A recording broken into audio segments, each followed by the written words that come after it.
বাংলাদেশের মানুষ যাদের সুযোগ আছে সবাই কালকে এই জাতীয় সমাবেশে আসবেন। আমরা আশাবাদী বাংলাদেশের স্মরণকালের ইতিহাসে সর্ববৃহৎ সমাবেশ হবে ইনশাআল্লাহ। আমাদের এই সমাবেশকে উপলক্ষ করে সারা দেশে মানুষের মধ্যে ব্যাপক আনন্দ উদ্দীপনা বিরাজমান। কারণ জামাত ইসলামীর ইতিহাসে প্রথমবারের মতো সোহরাওয়ার্দী উদ্যানে আমরা জাতীয় সমাবেশে ডাক দিয়েছি। এবং আপনারা জানেন যে বিগত 15 বছরে আমরা কোনো রাজনৈতিক অধিকার আমাদের ছিল না।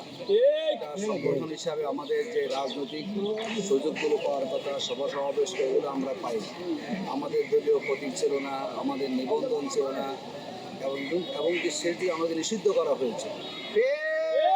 বিগত 15 বছরে যে সংগঠনকে পিছনে এমন কোনো কাজ নাই যেটা সরকার করেনি, তারপরেও এই অবস্থায় একটা সংগঠন দাঁড়িয়েছিল। আমরা আমাদের কাজ করেছি। এত গুরুত্বপূর্ণের পরও যে জামাত ইসলামী সুসংগত অবস্থায় আছে তার প্রমাণ ইনশাআল্লাহ কালকে জাতি দেখতে পাবে। আমরা আশাবাদী যতটুকু আমরা সাড়া পাচ্ছি বাংলাদেশের মানুষ যাদের সুযোগ আছে সবাই কালকে এই জাতীয় সমাবেশে আসবেন। আমরা আশাবাদী বাংলাদেশের স্মরণকালের ইতিহাসে সর্ববৃহৎ সমাবেশ হবে ইনশাআল্লাহ।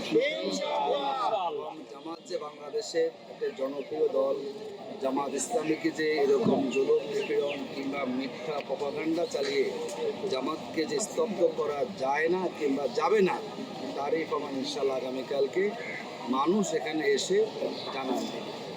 আমরা মনে করি জামাত ইসলামীর যে 7 দফা দাবি, যৌক্তিক দাবি, আমরা আমাদের দলীয় স্বার্থের বাইরে গিয়ে দেশের স্বার্থ, জনগণের স্বার্থ, বাংলাদেশের মুক্তি, আগামী দিনে রাষ্ট্র সংস্কার, বাংলাদেশের গণতন্ত্র একটা যাতে করে সুন্দর একটা পরিবেশ একটা চলতে পারে, আমরা সেই 7 দফা দাবি জানিয়েছি এবং মানুষ এই দাবিকে সমর্থন করেছে এবং সে সমর্থন জানিয়ে আগামীকালকে মানুষের সমাবেশ আসবে বলে আমরা বিশ্বাস করি।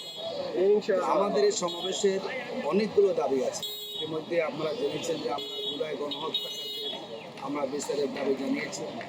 জুলাই সনদ প্রায় 1 বছর পার হচ্ছে, এখনও জুলাই সনদ হয়নি। দাবি হচ্ছে জুলাই সনদকে অবিলম্বে জুলাই সনদ সরকারে দিতে হবে। আমরা দাবি জানিয়েছি আমাদের নির্বাচনে পিআর পদ্ধতিকে। আমরা দেখেছি বিগত সময়ে যারা মেজরিটি পেয়েছেন, সংখ্যাগরিষ্ঠ, তারাই ফ্যাসিবাদ হয়েছে।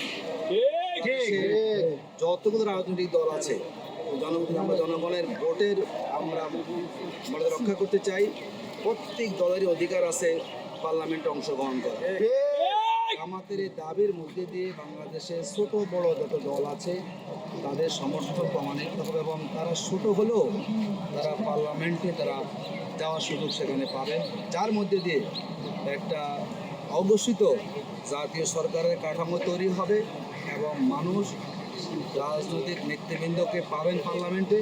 একটা সুন্দর আমরা পার্লামেন্ট গঠন করতে পারবো, যার মধ্যে দিয়ে দখলবাজি কিংবা ভোট কেন্দ্র দখল করার যেই সংস্কৃতি আমাদের মধ্যে বিগত সময় ছিল, আশা করি এই সংখ্যানুপাতিক নির্বাচনের মধ্যে দিয়ে মানুষ দলকে সমর্থন করবে এবং দলের সমর্থনের মধ্যে দিয়ে মানুষ দলকে ভোট দেবে এবং তার মধ্যে দিয়ে সেই দল উল্লেখযোগ্য সংখ্যক প্রতিনিধিত্ব পার্লামেন্টে পাঠাবে, যার মধ্যে দিয়ে একটা ভারসাম্যপূর্ণ পার্লামেন্ট গঠন বলে আমরা বিশ্বাস করি।